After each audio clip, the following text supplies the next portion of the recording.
Right, tēnā koutou, and welcome to this rather hastily assembled panel for the Wellington Socialist Society. Normally we just have one event a month, and they're typically organised months in advance, but this one obviously has had to come together quite quickly for reasons which I'm sure you're all aware of. So today we're going to be talking about this now burning issue of pay equity in light of the Tories' effective gutting of the legislation. Before we get into that, a bit of housekeeping. So Wellington Socialist Society, we've been going for several years now. Some of you may have come to our events. We have monthly events. They're kind of an educational nature typically. And we're part of a nationwide federation of socialist societies, so there's similar groups in Christchurch and Dunedin.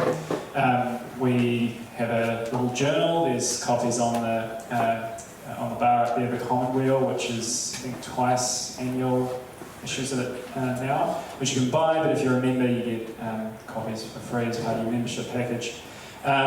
We've done 2 annual conferences now, one of which was here in Wellington late last year, which was really successful, I think, and we probably won't have one this year, but we might do it the next year.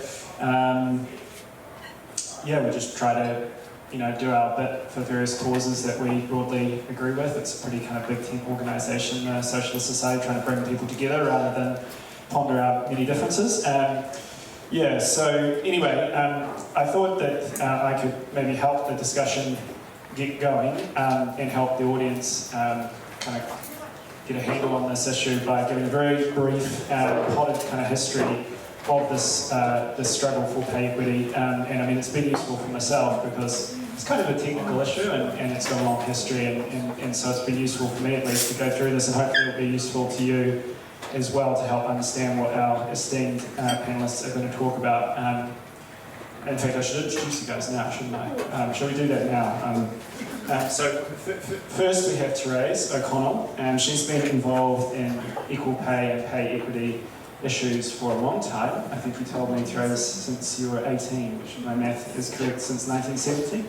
That's right. That's right. So I'm 73 now. Yeah. So that's 55 years. So I think, yeah. Not very good at it, Time will tell. And she's held a number of important positions in women's groups and unions as well. We've got Erin Palachuk, pronunciation correct? Excellent.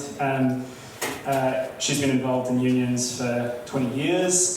She's held a number of very high-ranking positions. She's been past National Secretary of the PSA, Deputy General Secretary of the PPTA, and the Acting Secretary of the CTU, which is the peak body of trade unions in Aotearoa. And finally we have Claire Preston, who is a secondary school teacher, teaches history and social studies. And she's also a member of the PPTA executive for the Wellington-Marlborough region, and she's a pay equity advocate. So we've kind of got 3 generations of this issue here to talk about it tonight. So anyway, I'm going to give you my little kind of potted history, and then we'll get into the discussion. So this struggle has its roots in the suffragette movement in the late 19th century. So they had obviously political demands, namely suffrage, but they also had economic demands, and they demanded, among other things, quite an equal wage for equal work. So that's what today would be called equal pay, which is basically men and women should be paid the same for the same job. And that's something slightly different from pay equity, which is equal pay for work of the same value. So work that requires a similar level of skill, similar qualification, experience, and that's kind of where the struggle's been centred in recent decades. After the Second World War, there was a lot of activism with unions, women's groups, and there was the passing of the Government Service Equal Pay Act in 1960 in response to that. So that basically enshrined equal pay in the context of the public service. And that was then extended in '72 to the private sector with the Equal Pay Act of '72.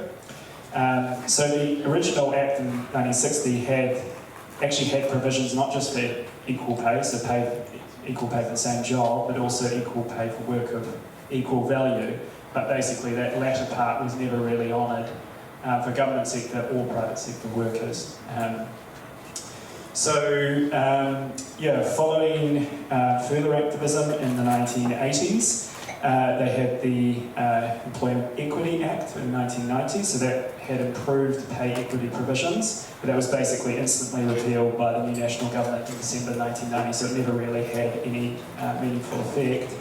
There was the Employment Contracts Act of 1990, and that was more broadly aimed at essentially gutting the unions. And then you had Ruth Richardson, who was National Finance Minister in that government. She then cut benefits savagely. So the kind of combined effect of that was to demoralise the union movement and to put this issue right down the kind of list of priorities. Kind of unions, which had been the leading advocate of pay equity, went into survival mode.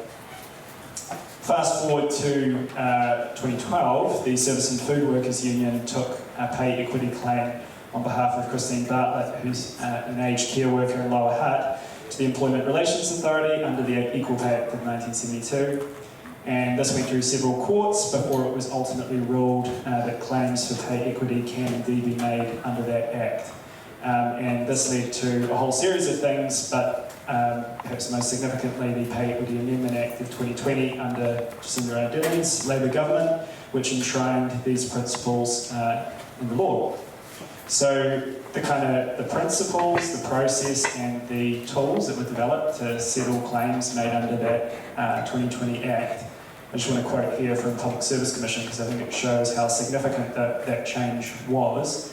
This approach is the first of its kind worldwide, and the process, along with the tools developed to support that process, are recognised internationally as significant developments towards effectively addressing the undervaluation of female-dominated work. So a little bit like, women got the vote in New Zealand first, we had the first state houses, first Comprehensive Social Security Act, another kind of world-leading development, which of course is now essentially been dismantled with this new change. So since that amendment, 150,000 workers have received settlements with an average pay increase of 32%, and there were several dozen claims awaiting settlement, but they're kind of effectively been thrown out now. Anyway, my colleagues here are going to talk in much more detail about the implications of this recent decision, but that's a bit of history, and hopefully that distinction, which is an important one between equal pay and pay equity, is clear. So anyway, we're going to start with Therese, given, as we said earlier, you've been at this the longest. Worry, isn't it? Oops, Spin around. Spin around. See beautiful Oh, first. right. Not like that. Scary. So you start? Now, there's just something you said, Karen, which reminded me that when that, in 2020, when the Act was done, some of you may have seen there's been a lot of stuff written about the whole issue, which has been great. But one of the things that somebody pointed out was that all those national MPs, a lot of the women who have been now saying otherwise, wrote great about how wonderful it was that law came in, and how their daughters and their grandmothers and what else? We're going to, how important it was for them. And it's such incredible bullshit, isn't it, what has happened now? I know that, as Karen says, and as I proudly say, that I actually think it's really interesting that you can say that you're still fighting for something 55 years on. Of course, that's only my lifetime. It's not the lifetime of women who have fought for it for long, because in all those times, in the state sector, that was years of organising, and mainly from the PSA, and it was the State Sector Women's Committee. They had to form, get a committee going. It was years of work to get them to get that, and along with the equal pay, they said, oh, it would just happen in the private sector. Of course, we know that's absolute bullshit, and it didn't just happen. It had to be fought for once again. So, it's always hard to know where to start when you're thinking about these issues. I know that it's a very personal issue for me. I come from a family of 5 girls and 1 boy, so I didn't really know about the fact that men were paid more. My father was a labourer and was on poor wages, basically, and there was no thought of the fact that he was paid a lot more than anyone else. He wasn't. And also I did, without realising it, women's work. You know, like I worked at the Woolworths and behind the counter. I worked at the local dairy doing rolling the ice creams and dipping them. And, you know, what else did I do? I did dishwashing in the local restaurant. I did babysitting. I did that for free because my mother said I had to. And so I had just done work that was work. And I tried to save money because I realised when I was 11 and I visited Wellington that this was the place to come. And I come from Taranaki, and I'm not saying anything bad about Taranaki because it's a beautiful place, but you know, this just pulled me a lot more, strangely enough. Also because I was aware that there was action happening around things that mattered to me, social justice issues. So for me, coming to Wellington, and I started working in the cafeteria at Victoria University and asked the guy beside me, innocently, how much do you get paid? Because I was just trying to work it, and he was paid more than me. I thought, what the fuck? You know, like, I mean, how does that happen? So it's really interesting, and I wonder whether lots of younger people still don't actually understand that they are paid differently because of their sex, you know? It was, but that got me going, and from then on in, it became the burning issue for me, along with all the other issues of justice, etc., that I've been involved with. So my first, and I tried to join the union that I was, I worked in a shop as well, and I went to Trades Hall, and at that time, Graham's and Trades Hall, it wasn't as bad as it was incredible. There was all these people behind doors and closed doors, and I went along and I tried to find out the shop union. I knocked on the door and I said, I'd like to join the union. He said, why? So I won't tell you all the things, but to tell you that, you know, all these things that appear to happen actually have a lot of hard work and sweat and organisation and strategy before anything actually happens. And I think that it's best not to forget that, and it's best to remember that so much sweat, anxiety. I think I joined the Clerical Workers Union as a union organiser. We weren't called organisers when I joined, we were called field officers. Kind of like we went out into the field and officered. And I was the first woman employed there, and I worked with two guys who never went out to any office. They waited for the calls to come in. And so it may not surprise you, but the very first sort of work that I realised, it's not just me, there's a whole lot of women who slowly, we got women involved, realised that we actually couldn't get equal pay until we organised a women's movement within the trade union movement. And basically, that is what we had to do. So we spent a long time organising, strategising, meeting, singing, whatever needed to be done is what we did to actually develop a movement that could then carry that work. Because it wasn't, because, again, I don't know how many of you work in trade unions now, it's a different story now, but by God, in the 70s, Graham is one of the few people here I know was involved in the union movement around that time. Or did you come a bit later, Graham, in the 80s? Or was I'm actually older than you, Teresa. You're older than me. No, because you've got silver hair and I haven't got that yet. But just thinking about, I mean, I can say, actually, I was looking through things and I was saying, because the Clerical Workers Union is very involved in trying to push equal pay. So in the private sector, the Clerical Workers Union, which no longer exists, and that's a whole other story, and the Shoppies Union did the leadership of that, but we weren't able to do anything without the backup. We had, for example, a strike on equal pay for the clerical workers at the motor companies, and Graham was the Coach Workers Union secretary, and people like him did amazing work to support. We couldn't have done it without that support, because clerical workers are always adjunct. You know, it's very hard for them to take action. You have to have other workers in the workplace to do that.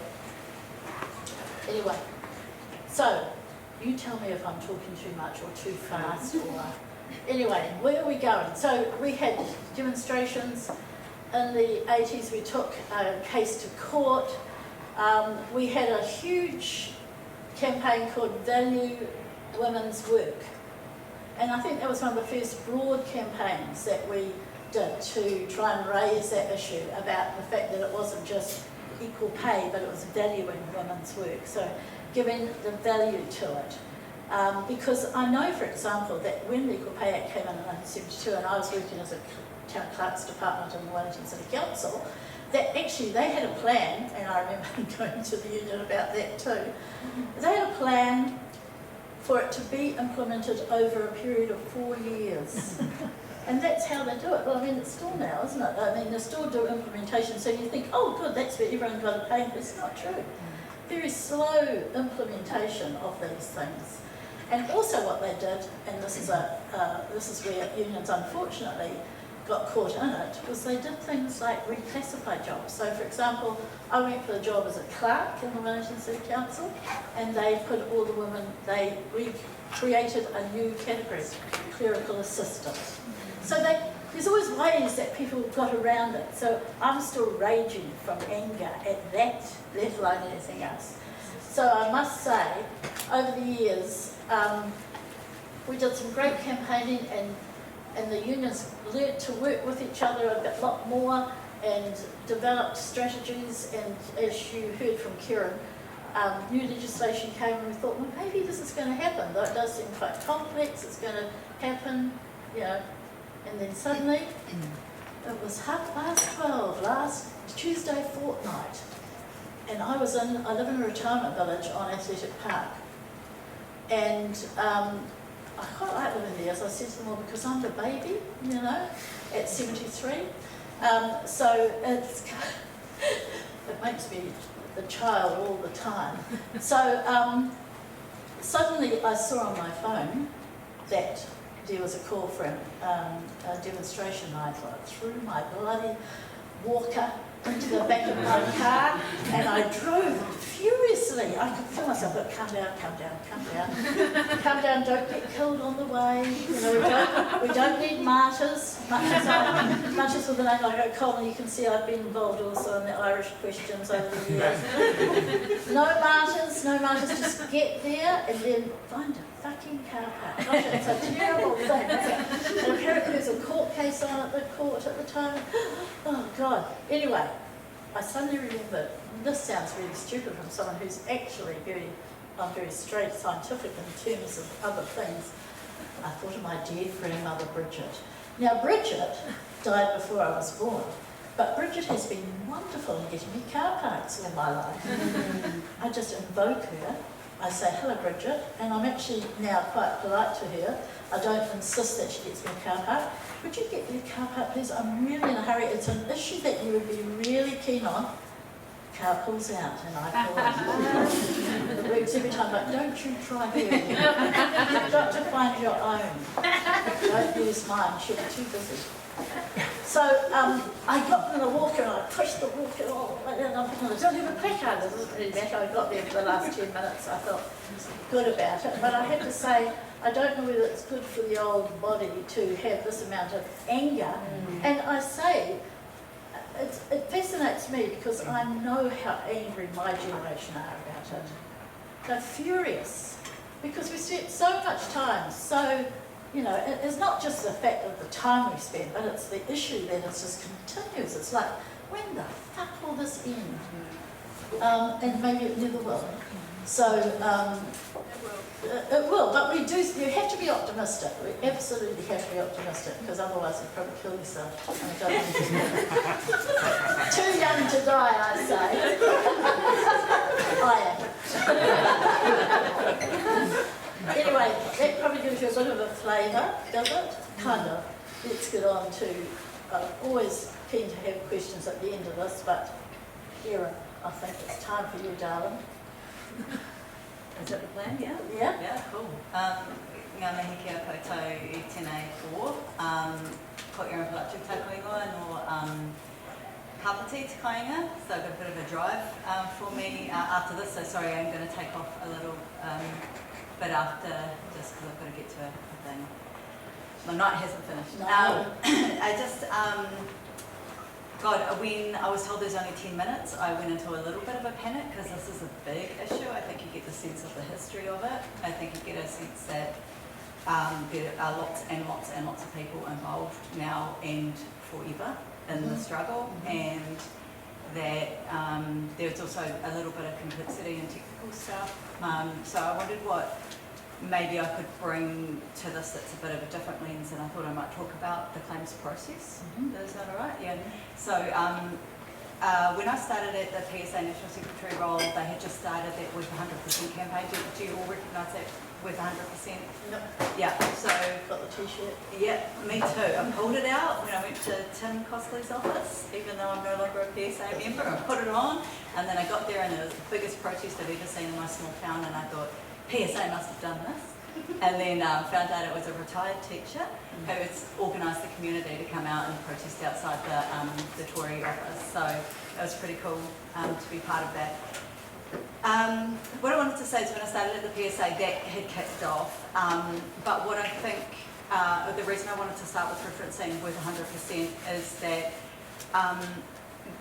the absolute outrage and anger and activism that's happening right now, and it's just bubbling up, and it's just happening without even, it's kind of like spontaneous organisation, you might even say, is that there was a lot of campaigning that went on, that has been over years a lot of campaigning, and this is not just about a legal process, this is about lots of conversations, lots of campaigning, lots of community-based work and workplace-based discussions that have happened over many, many, many years, and a lot of that has been driven by the union movement and unionists past and present. When I started, we had the Kristine Bartlett case just land in our favour at court. PSA was a party to that. It was an E2 member who put her name to it, the wonderful Kristine Bartlett. So very quickly into the role, I ended up at a negotiation over how to get that $2.1 billion out of the government and paid to underpaid workers who were doing care work. So I don't want to go too basic on it, but basically any work that is in our paid economy that is based on work that is considered traditionally women's work is going to be undervalued. And Kristine Bartlett is a care worker, but if you think about people who care for children, people who care for the sick, for the disabled, anything that you can think of that might have been women's work in the past, that is going to be undervalued. So that was my first, I guess, taste of that kind of formal negotiation setting around pay equity. It was not long after that that we got invited into the, not invited in actually, they had no way out, right, to start building the claims process that would then later be put into the Equal Pay Act. Can you just give me a show of hands if you've worked with the claims process? Because I just don't want to be like boring anyone. Yes, okay, so there's not everyone's hands up. Okay, so I'll talk about this a bit. So first of all, you're not comparing an undervalued group of women with any other undervalued role. I mean, that's where your starting point. That's the bit the government is trying to, has decided that they're going to untangle right now. They're trying to say that comparators have to be close to the work that's undervalued. So if you take my earlier point that any work that was traditionally women's work is going to be undervalued, if you look at care work, anything associated with care work is also going to be undervalued, right? So that's exactly why they want to loop you into that, that stupid process of approximate comparators, I think is what they call it, right? So they're trying to dismantle that. So we were saying, no, you go, the court says we have to find work of equal value is defined as work with the same skills, the same degrees of effort, the same conditions, and the same, what do I always forget the fourth word? It's like my brain can't handle it, levels of responsibility, thank you. So you've got to always find, you've got to do those four things. And this is a real mental shift for people, because when you talk about comparators, people think you're comparing tasks. It's absolutely not about comparing tasks. So this is not just a shift in mindset for the public, this is a shift in mindset for workers. So when care workers are told, we are going to use correction officers as your comparator, they're like, no way, we are not at all like correction officers. We are giving, helping people, enabling people to live good lives, And it's like, okay, sure, but when you take this apart and look at degrees, skills, degrees of effort, levels of responsibility, all of that kind of stuff, you can actually make an argument that you are operating in some ways, you can draw that link. Now, if you use a lot of other comparators of these male-dominated groups, you can start to draw those links as well. And that's actually what's been effective at stating what the rate of pay would be if it was not infected by discrimination, which I think might be, is that Judge Colvin? One of the cases was saying that you have to get the rate of pay without that infection of discrimination. So we had to do that. You have to be quite lateral in your thinking. And I'll admit it's not a science, and there's been a lot of people trying to make a science of this. It's not. It's bargaining. So you say, these are the groups we're comparing to, we are worth that much, and this is the rate we're going to claim as the equal pay rate. It's been a massive shift for people. The other shift for people has been getting, walking alongside workers to understand that their work has been undervalued, because for a lot, you've been at this a long time, you kind of understand this, but I remember being at a meeting of DHB admin clinical workers down in the Dunedin Hospital, and having one young woman say, oh yeah, like I'm a clinical coder, which basically means I'm putting a lot of like complicated stuff into this hospital computer in order to get care for a patient. And my boyfriend also works here, and he was in IT and he got paid more than her. And I'm like, so why does that role get paid more? Oh, but he's in IT. It's like, yeah, so why would that be what's involved in his work? Like the skills, and then you could see kind of the penny dropping a bit, and everybody being like, oh shit, yeah, our work has been undervalued. And I've always, I've had this little test in my mind for a long time, that whenever somebody says to me, I just do this, that they have internalized undervaluation. So when you say, talk to me about the work that you do and what skills are involved and what levels of responsibility, what degrees of effort, blah, blah, blah. Oh, I just basically make sure everybody turns up at the hospital in time for their appointment. Well, okay, so what's that surgeon who's getting, I don't know, a couple of $100,000 going to do if you don't do your job right? You know what I mean? It's like, but that's been the beautiful part actually of the journey, and then once people understand, there's that collective consciousness of my work is undervalued and we're worth this much, and then you've got, you've really got the game, So I'm sort of rambling a little bit, but I do want to talk about, I wanted to focus on the organising bit of it and not so much on the legal, because we win and lose on the legal.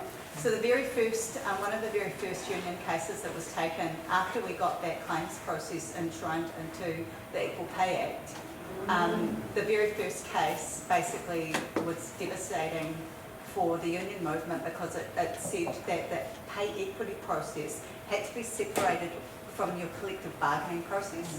So the collective, for those of you who know, we haven't ratified ILO 87 in this country. We actually don't really have the right to strike in this country. We have it so fucking limited that you must wait till that time when your collective agreement is about to expire, and that is your little window. So in order to take industrial action for pay equity, these things have to be, first of all, we could just ratify that and open up, right, and actually give workers the ability to take real industrial action. Woo! But you could align the pay equity process with the collective bargaining process, so that you could say, no, you're not delivering pay equity for us, so we're going to pull that lever and take that industrial action until you pay it to us. So that is separated out, right? So the legal has always been quite risky business for unions, okay? So we win this by organising, by keeping the pressure up, by making sure that when Labour gets back in, that they actually reverse the damage to this act that National has taken. And that means if there's anyone in Labour thinking that that rule around oh yeah, let's let it sit for 10 years before you can take another claim, because I bet there are a few of those. That cannot happen, right? Because we cannot guarantee political allies in the House unless there is that organising, campaigning force outside of the House for pay equity. I've kind of been a bit all over the shop, I think. I do want to talk, can I go a bit negative about what I think was wrong with the old regime? Yeah. Because we're going to rebuild it, right? When we've got the political winds have, as Kieran was pointing out, this bounces. This is a ping pong game between the right and the left. It always has been. The people who's, agents of the capitalists will always make sure that women are not receiving pay equity, and unions will always be pressuring Labour to make sure that there is some advancement in pay equity, right? That process that we got inside of the Equal Pay Act wasn't perfect. I talked about the inability to take industrial action around a claim. That was one of the issues, but the other thing is we never won time limits. So the employer can just mess you around. They can drag it out. So they can, the librarians claim at the PSA 7 years. Is that right? Something like, sorry, I shouldn't pick up the PSA. I can't remember exactly, but years and years and years. It should not be taking that long to get a claim through. There is a prescribed process. It's actually quite easy. You get your comparators. You do that comparison, you bargain the outcome, right? And then it has to be paid, because it's not real until it's actually making until it's returning that 30% of undervaluation on average into women's pockets. So, oh gosh, where have I got to? Oh yeah, so that was one of the problems was limitations around their right to response and getting the process through. The other one is maintenance of the rates. So if anyone here has been part of a claim, you can win a claim, like we have with so many undervalued groups, but then because you've often got low bargaining power in those cases, your pay plateaus again, and while your comparator rates grow. So there is no mechanism for maintaining those rates, and my personal view is that that has to be tied in with fair pay agreements. There has to be fair pay agreements which set the rates for industry, and then you can make that linkage and then you can keep that current. However, the unions had come up with something under the last scheme for keeping that current, but it is a really important point, because otherwise you just lose that again. And then the final thing I'll say on that is, after we did that pay equity claims process, PSA sued the Public Service Commissioner for failing to provide pay equity for women in the public service, and we did something called the gender pay principles, and that is all of the non-remuneration issues that affect women workers in the workplace. So what we knew is that you can pay people their undervaluation, you can do that big jump in pay, but so long as all of that patriarchal structure within a workplace exists, there is still no way that you can make sure that doesn't grow again. So obviously we weren't dismantling capitalism through the process, so there's still that problem. But there was the process was taking a woman entering the workforce from the moment. We didn't go back to education because that was a little bit outside of our scope, but we went to the time you're looking for a job as it's being advertised, through to your appointment, through to your skill development, having your children, maybe wanting to advance your career somehow, and then retirement, and all of the points at which sexism fucks you. So, and then trying to get policy pieces at each of those junctures to figure out how we stop this from happening again in every workforce across New Zealand, whether it's male dominated or not. We got a really good piece, a really good product out of that, a really good set of policies, including flexible work by default. That came out of it, and the government is currently trying to disestablish that as well. It's got a little bit more under the radar because it's more about work culture than it is about pay, so it's probably not as much of a headline, but I think it's just as insidious. So they're not only saying we don't think women are worth being paid 100%, they're saying we also don't think we should do anything culturally within work to make it a better place for women workers. Yeah, that's it. I think I will hand over to Claire because I can talk forever on this. Thanks, Arkai.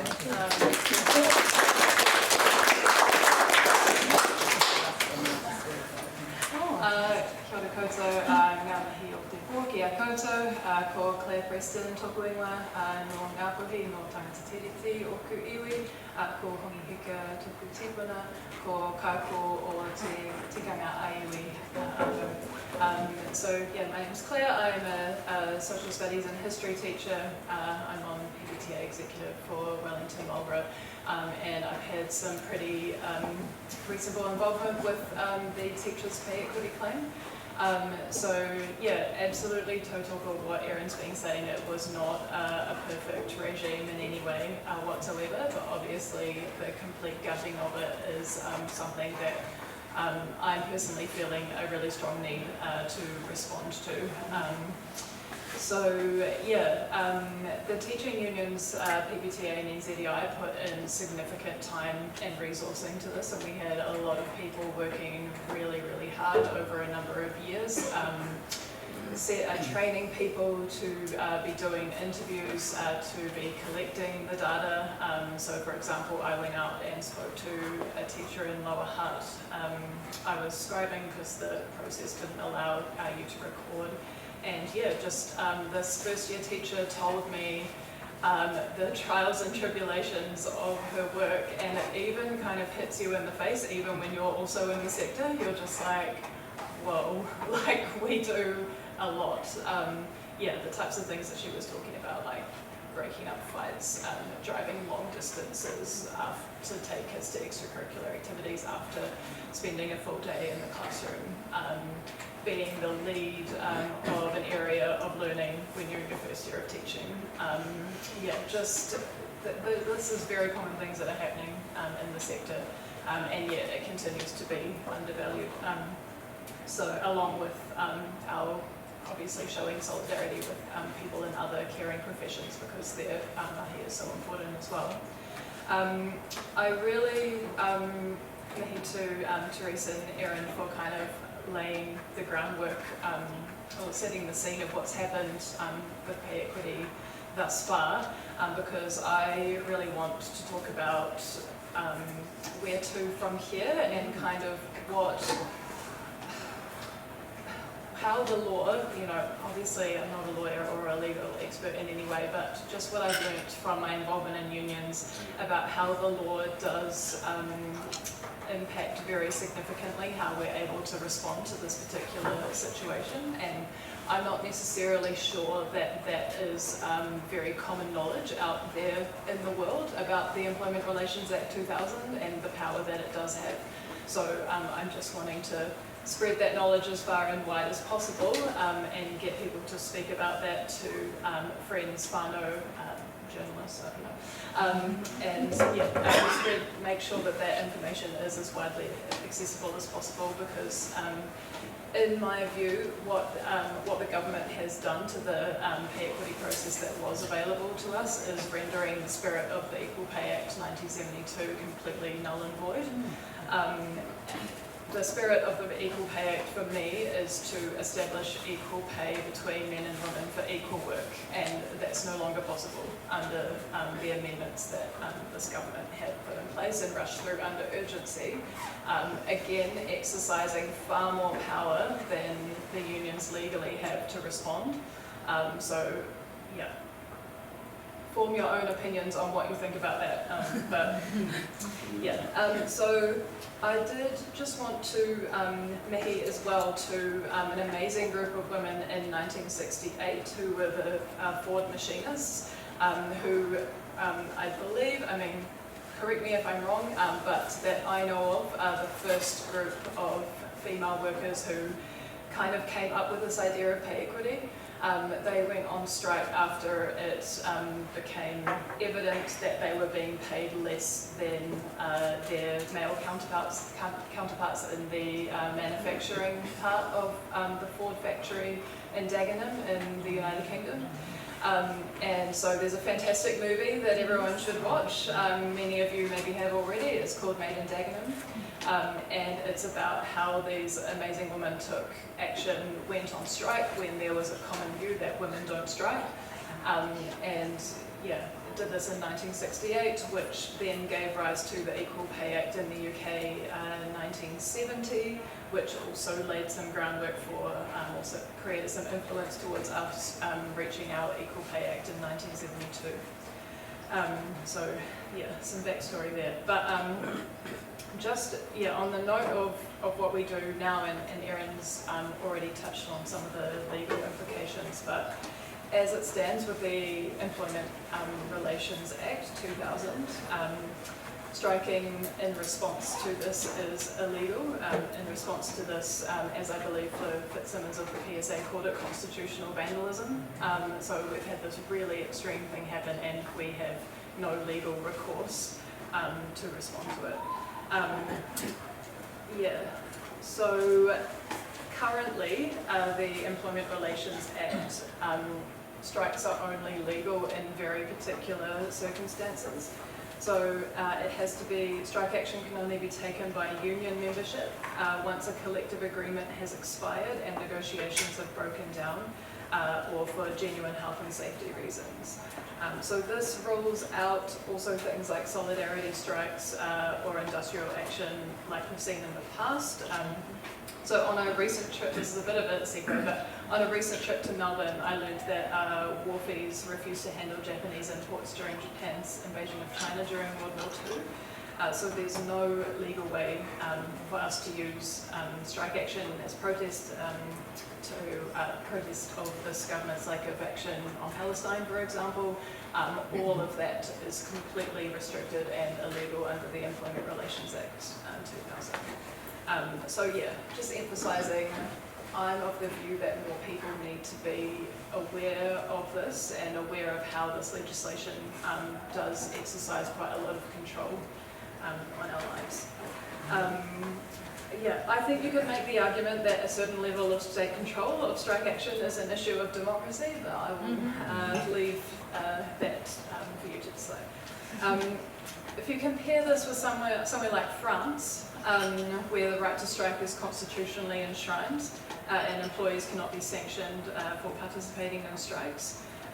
They also have a convention, apparently, according to a documentary that I just watched, of striking first and negotiating later. So quite a different context, obviously, historically as well.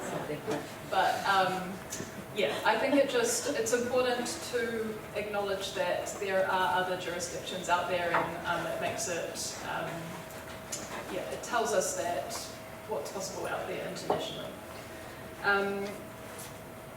Yeah, so we do have historical precedent for the loosening of employment legislation around striking, with the advent of the Employment Relations Act 2000, which was a loosening of the previous Employment Contracts Act, as many of you may know, in 1991, which was the legacy of Rogernomics and a symptom of national government Ruth Richardson's Ruth in Asia, for people who maybe were there or buffs.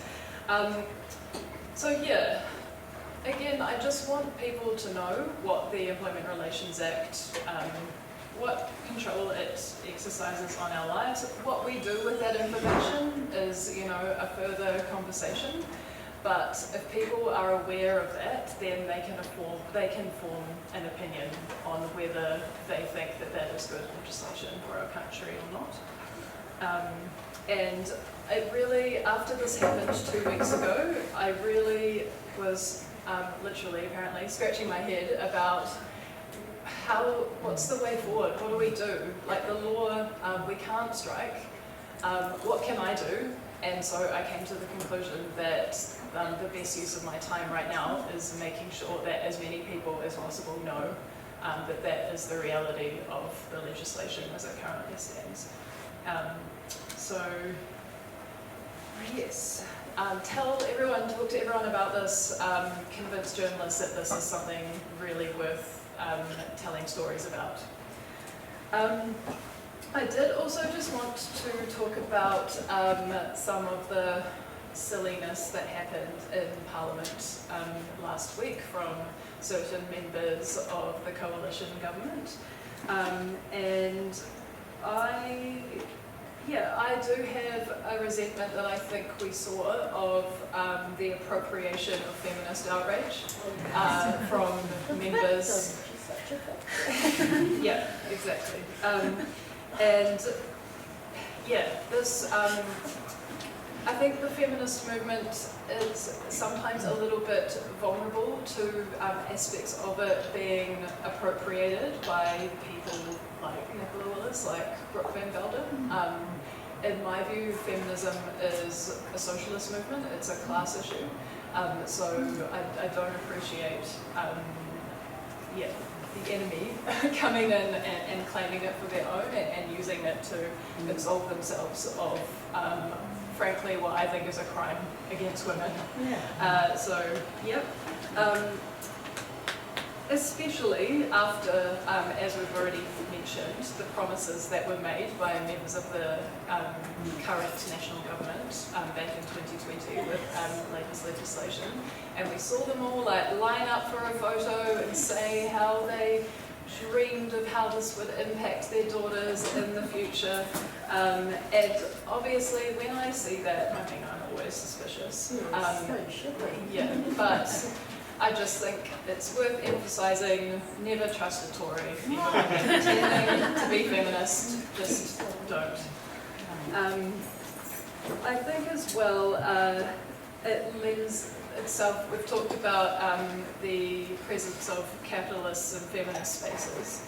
I think as well it's important to talk about women in socialist spaces.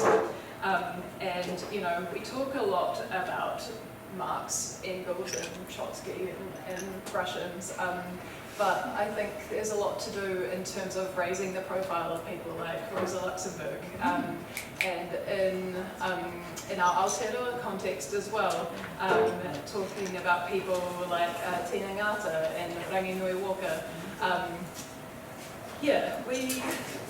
It sounds a bit, you know, oh, we need to bring Māori and women into socialism, not in a identity politics kind of, it'll sound a bit, you know, DEI. But it's because gender and colonisation and te tiriti are needed in order to do a comprehensive class analysis of Aotearoa New Zealand. So, I encourage more of that. Sexism is a class issue, so I will leave it at that.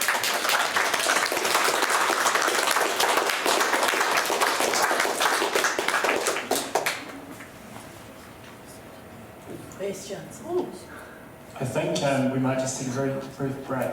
We normally do, so people can go to the bathroom, get a glass of water. And so let's take a 5-minute break and come back around 25 minutes past, and we can have some questions from the audience. 20 minutes or so. Okay, we're back. So thanks again to Therese, Erin and Claire for their really interesting contributions. I think we kind of got something different from everyone, which was really, really great. A bit of history, a bit of personal experience, and a bit of insight into the more kind of technical side of how these negotiations happen.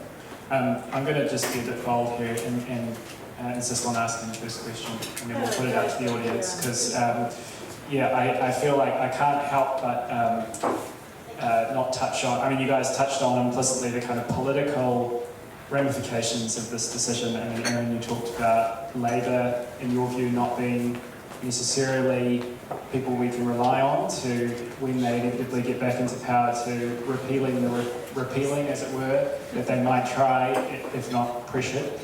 They might try and stick perhaps with some features of the Tories' kind of new version of the Equal Pay Act. And you also talked I think, to some extent about this kind of organic response to the gutting of the legislation, that you've seen things just kind of bubble up in a way that you maybe haven't seen for other issues recently. So, I mean, first of all, the simple question is, do you think they've lost their next election?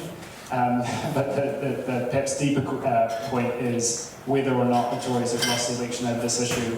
What do you think the kind of what do we need to do to get beyond just going between the Tories doing this, coming in, gutting everything that we like, Labour getting back in, maybe going back to where we were 6 or 9 years ago, but also maybe not in some respects. How do we get beyond that kind of table tennis game that we seem to have been stuck in for at least the last, I don't know, 20 or 30 years? What was the question, please, Erin? You do first. Yeah, I might answer. So I also want to say, acknowledge all of the amazing wahine who have been in Labour for many, many years, and I want to nod to, actually it was a communist group who got the Labour to recraft the Conciliation and Arbitration Act so that it actually included work that women did, so that women could formally organise into unions for the first time. So I do just want to acknowledge that, but just in case there's something big in everybody. But I do also then want to point out that when Little was the leader in Labour, he never once spoke up publicly for pay equity. And Chris Hipkins was very reticent and is quite... So we need to give them the social licence to make change. And I also was kind of reflecting that claims process, which I pointed out all of the problems with, and that we need to get it back into legislation and we need to get it stronger, also was working, and that's why they got rid of it. So so they know it works, so when they reinstate it, they also have to reinstate funding so that they can remediate women's wages. When it comes to that last part of your question about how we avoid the ping-ponging game, I'm not being too simplistic about this. The fact that we don't have a fair pay agreement system in this country is really problematic. One thing that really opened my eyes when I was the National Secretary of the PSA is that somebody's mother sent me a letter that they had when they were working in the public service, and women's pay was indexed to 80% of men's pay. And this was in statute, this was in the award era. And she said that when you took that role and translated it into the role at the time in like 2016 or whatever, the pay gap was actually bigger. So despite the fact that it was a legislative pay gap, it was actually smaller than the free market was providing, many, many years later. So I'm not saying I want to go back to that model, but what I am saying is that fair pay agreements do mean that you have this ability to see transparently what everything is paid and to keep that pay moving over time, so it's not all just like a race to the bottom. Sorry, Karen, could you repeat the question? What's the essence of it? Yeah, sorry, it was a poorly... I would have told someone off if they'd asked a question. It was just really the political ramifications. Obviously, interested in your opinion on whether you think they've lost the election for one in the short term, but in the longer term, how do we get past the potential problem that Erin has raised around kind of Labour getting back in, maybe repealing aspects, but not all of it? How do you get beyond that? National gets in, guts everything, Labour comes back, sort of replaces things, but not really, and the general trend is down. Yeah, I've got some vague thoughts. Have they lost the election? I really hope so, but I do feel like the cynical person in me, which is most of me, to be honest, it feels like they have timed this at a particular stage, which is a good amount of time before the election. Like, who knows if this will be remembered by the time October 2026 rolls around. Oh, yes, we will. Yeah, we will, but will the majority of the voting populace? I mean, maybe they will. Yeah, exactly. And it's like Erin says, we've got to give Labour the social licence to be bold in social policy, because we've definitely seen a lot of lack on that. In terms of how do we get away from the swing between Tory and Tory light, yeah, we need some strong socialist-minded people, probably in the Labour Party. I don't know if, yeah. If you wanted Not to the bag's sacrifice not. Yeah. At this stage, and I'm still thinking through, like, you know, what the best way to make that happen is. I think that's one way that might need to be explored. But I also think vote your values. So if the Labour Party is not delivering for you, then vote. If there is a party who is, then vote for that.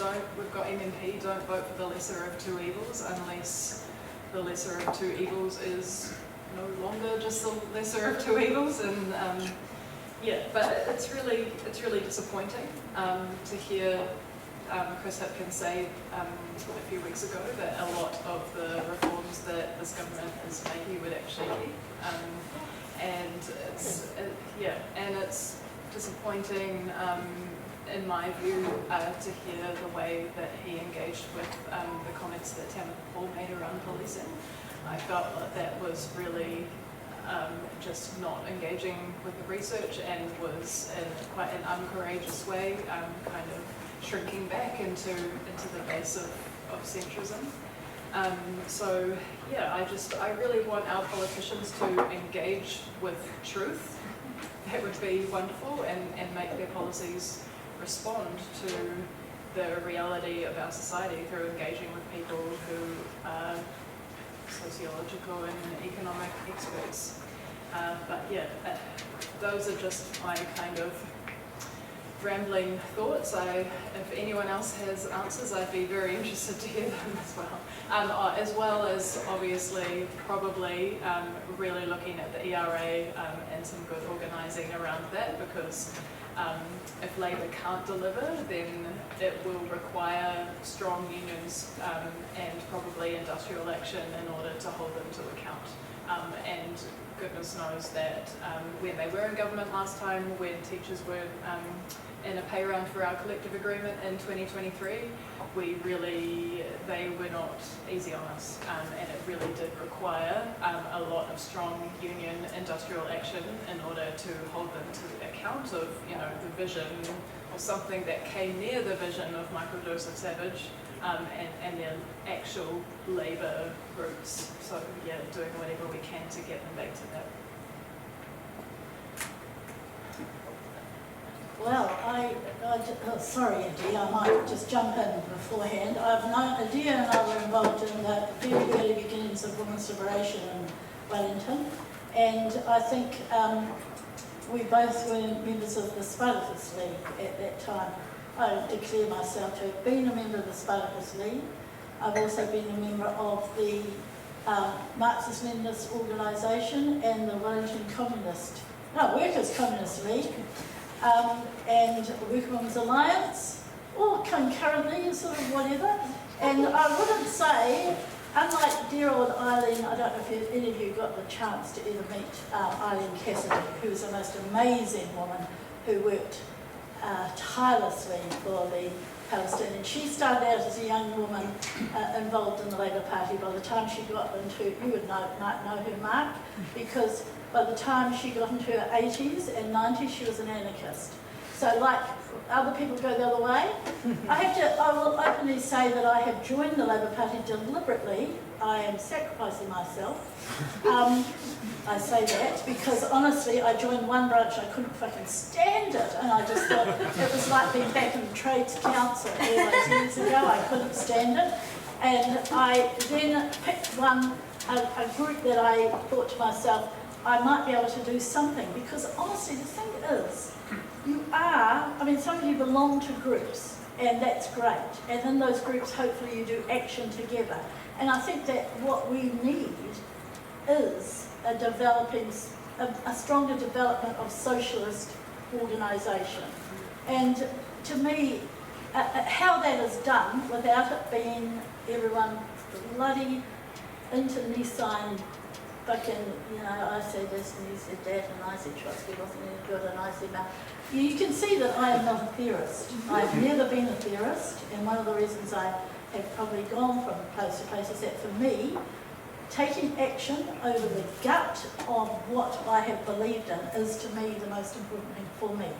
I'm not saying other people can have their erudite ways, but I'm afraid, as far as I'm concerned, taking action and drawing people together, trying to create groups to take on particular issues is, for me, the answer. We've got to get rid of neoliberalism, and I don't know, I mean, as I said, I don't see that I am making any change to revolution by becoming a member of the Labour Party, but I just think when I looked at myself, I thought, here I am, I'm retired, you get older, you get less energy, you get more crippled, you don't lose your fucking passion, you know, and it's really important not to give in. As I explained to people, I didn't watch either Coronation Street or Shortman Street a couple of Tuesdays ago because I was watching Parliament, screaming. And so, you know, we do have to individually and collectively, I think, you know, get some broad understanding about what policy should be, move together, do all sorts of different things, you know. When I was younger, I was also a member of the Progressive Youth Movement, and we were sort of like the yippies of the era. You know, like we burnt effigies outside of the Prime Minister's place. You know, we did action. We took over, we walked into, I mean, a bit like Greenpeace does in a way, but different. That was around the Vietnam War in particular, and went on. By the time that the Vietnam War had disappeared, so had the Progressive Youth Movement. But, you know, some of us have history of that, anyway, you know, I do think we've got to get beyond the talk. Adia, what are you going to say there? Can you speak up? You want a microphone? I don't think I need a mic. Okay. Okay. In the 1960s, when I was at high school, I remember the first people standing up for equal pay, and it was about equal pay, but in fact it was also about equal value of work. And today I am almost 78 and we still don't have it. Right, so the thing I want to argue about is all this stuff about we've got to go through legislation. You can't strike, it's not legal to strike. Yes, it's not legal to strike, but on the day that those women in Parliament did that disgusting act against women, what should have happened was that every union turned around and said, we're walking out and we're marching to Parliament. That's how you're going to defeat this. And don't tell me that that you can't strike. You can. But you have to be aware that, in fact, action can be taken against you. There were a group of teachers who, when the community education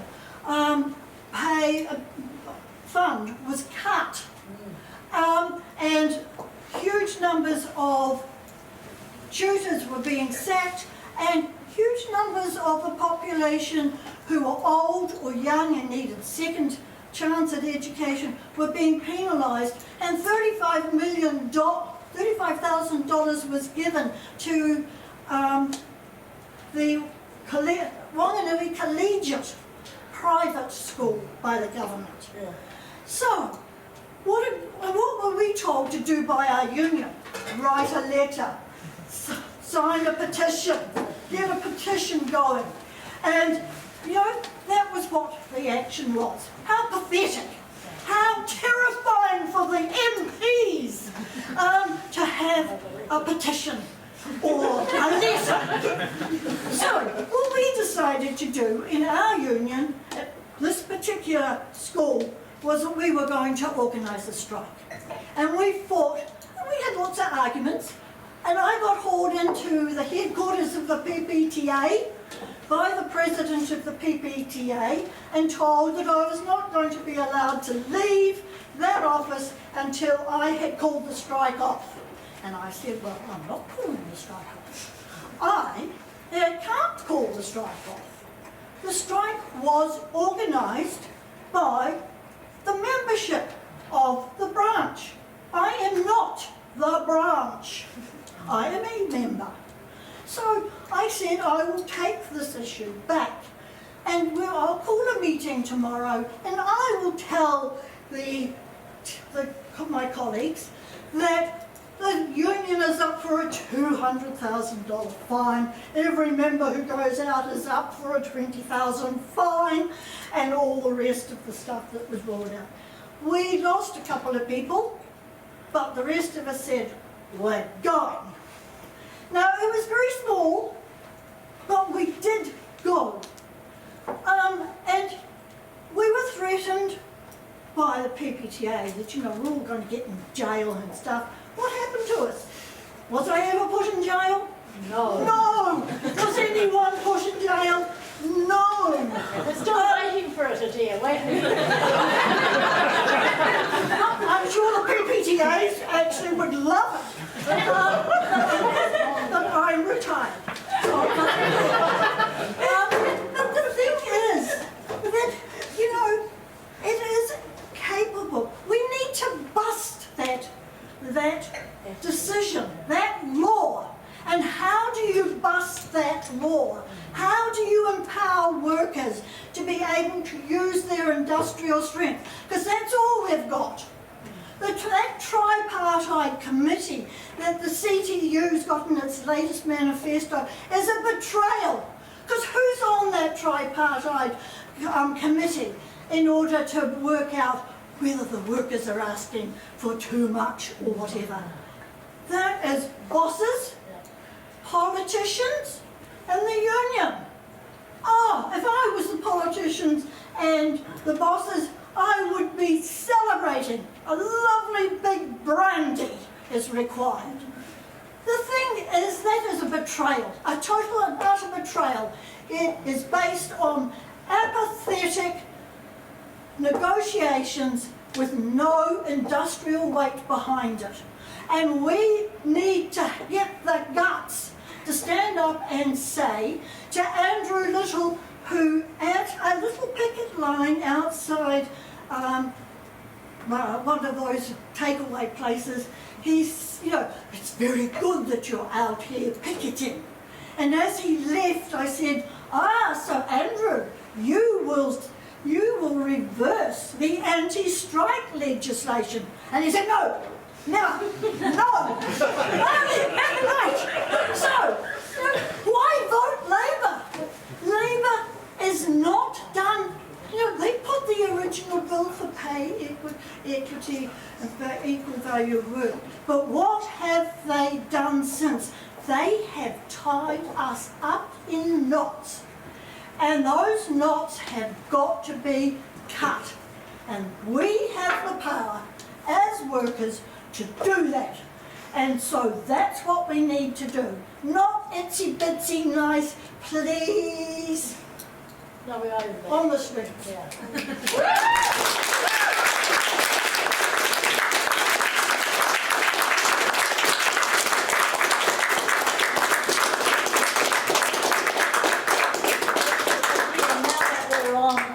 Pension. It would be really interesting if we could get them to stop our pension because we are doing naughty things. So there's something to aim for. No, there isn't. Just thank God. I mean, couldn't live without it. Since we're into making speeches. Yes, no, right. Yeah, sorry, Graham, just one second. Erin has got a meeting shortly. Yeah, do you want to pop away and I suppose we can How long is it continue. going to be, But, Graham? Yeah, can I just say one I'm thing? always brief, you know me, Therese. yeah, Erin wants just make a quick comment. Thank you. I just want to say that was awesome fire. I respect all of the work that you did, and I have recently been in the role of the CTU acting secretary, and I can tell you that there is no tripartite group because that requires dialogue between the government and union movement, and there is absolutely none at all. Like they're not even like allowed in the building, right? So they had that meeting last week about pay equity, and that was just as far as I could tell because Brooke Van Delden realised how much they underestimated the power of public outcry over this. But I will also say that the Fight Back Together event that happened in October, which I was involved in organising, that brought out 12,000 workers, wasn't legal. under Section 26 of the ERA, that you can't use those stop work meetings to hold rallies, and we did, and 12,000 workers did come out and do that. And so I think and I completely agree with you. I mean, that they can't arrest half the fucking population, can they? So I mean, we do have to push it, but you have to organise to get there, because if you call that and only half of the workforce comes out, then you've got a problem, right? So you do have to make sure you've got to work your way there. And I'm not saying don't do it. I'm saying we're getting there though, right? Did anyone go to the Fight Back Togethers? Woo! Yeah. Okay. I want to say I have an 8 o'clock meeting and I now have to go, but I really appreciated being part of this. And your comment about health and safety is in my brain. And thank you for letting me be part of it. It's going to be repeated. Okay. Let's just give a round of applause for Mary.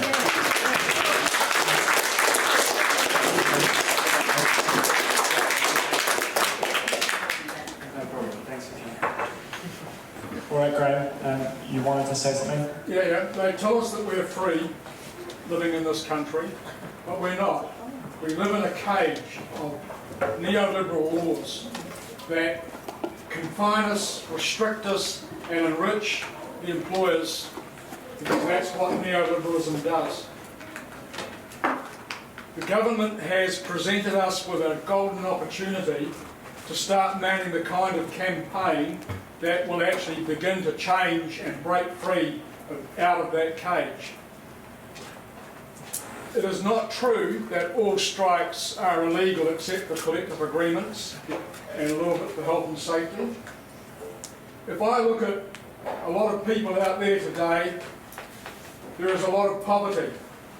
If we identify some women who work, who get unequal pay, they'd have a perfect right to strike over that for health and safety reasons, because poverty is not good for your health.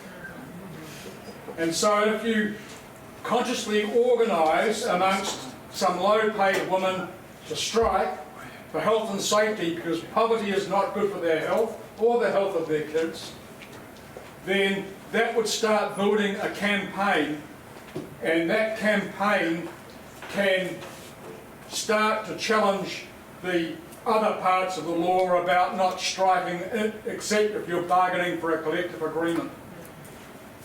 I sat at socialist meetings and listened, and it grated with me about the cost of living crisis.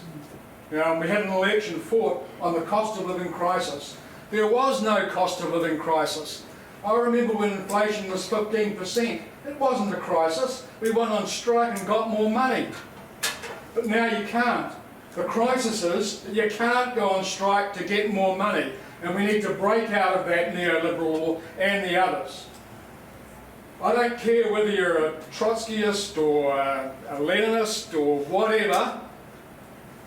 There's only one thing that socialists and communists need to agree on, and that is that we will Strike. That is that we will act together to destroy neoliberalism, to destroy the cage. Solidarity. And we can argue 30 years after about what socialism is going to look like, but we're never going to get there if we don't unite to destroy the cage.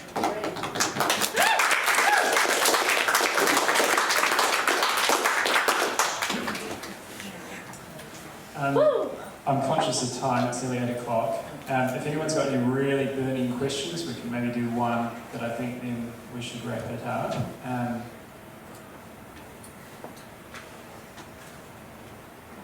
Go ahead. I've got a bit of a question. In the space that a lot of us younger groups are in, as socialists, as communists, is that I often see a lot of my cohort and my peers in a lot of rage over the current state of affairs, obviously. But the dissemination of information from panels like you guys, them, is almost like a barrier in a way for a lot of us. And I'm kind of wondering what kind of advice you'd give us to the younger generation of socialists to push forward and disseminate information, as well as target that anger, because a lot of us are just angry at everything. I Yeah. fucking know I am. You know, like turning on your TV, seeing kids get bombed in Gaza, Yeah. turning on your TV, seeing my group of people losing wages, seeing it in my paycheck reflected. I only found out 2 days ago. And that rage can be debilitating. So I'm wondering what's some advice you have for us, I guess, who are leading the fight or trying to take over the torch and lead the fight?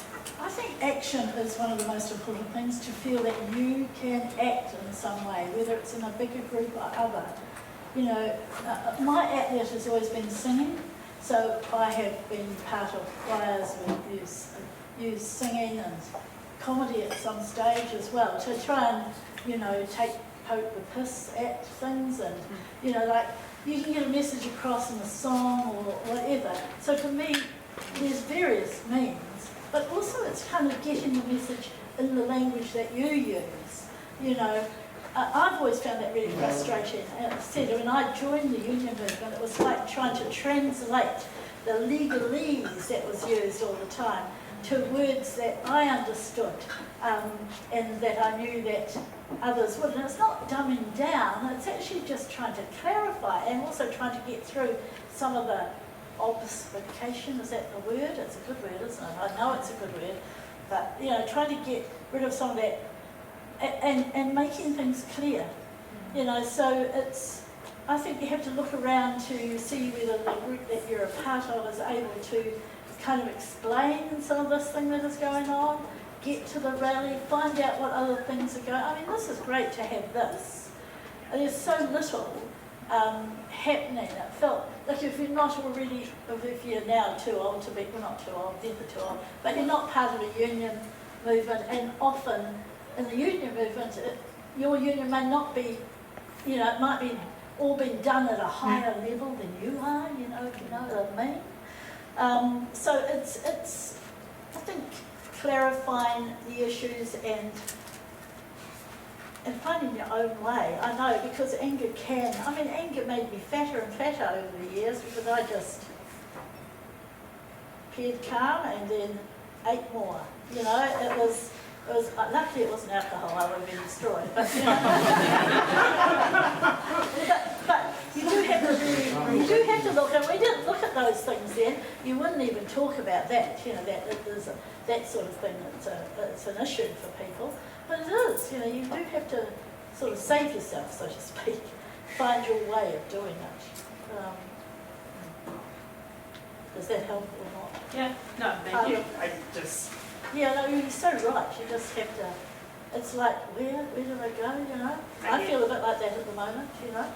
I guess the thing is with telling this kind of information, especially to the cohort of people who are like leftist minded but aren't like fully with us on the front, is that a lot of them kind of feel bombarded by issues all the time. And I think that's just a big thing of kind of what we're seeing with the fall of like late stage capitalism. Yeah. Like, I think the reality is we're declining a lot, and I guess it's just targeting that anger. So, yeah. Future trees. I would add to that, it is a bit more long game, but hopefully not too long. As you probably already are doing, but just contribute to the consciousness raising of the boot that the ERA has on our necks, essentially. And the more people that know about that, the more consciousness we have, and the more likely we are to build a movement, and also the more likely we are for that information to reach strategic geniuses who might have ideas about how to get that boot off our necks by working together. But I think Erin's right in that we have to build a movement. If we don't get people with us, it can set us back. So yeah, creating the conditions for as many people as possible to be on board, and they can't be on board if they don't understand how the legislation does impact our lives. I think at the moment, you say the word illegal and it scares a lot of people. And having conversations with people to lessen some of that fear and lessen some of that illegality, I think is the way that we need to be thinking. I've got a bit of a response as well, if that's okay.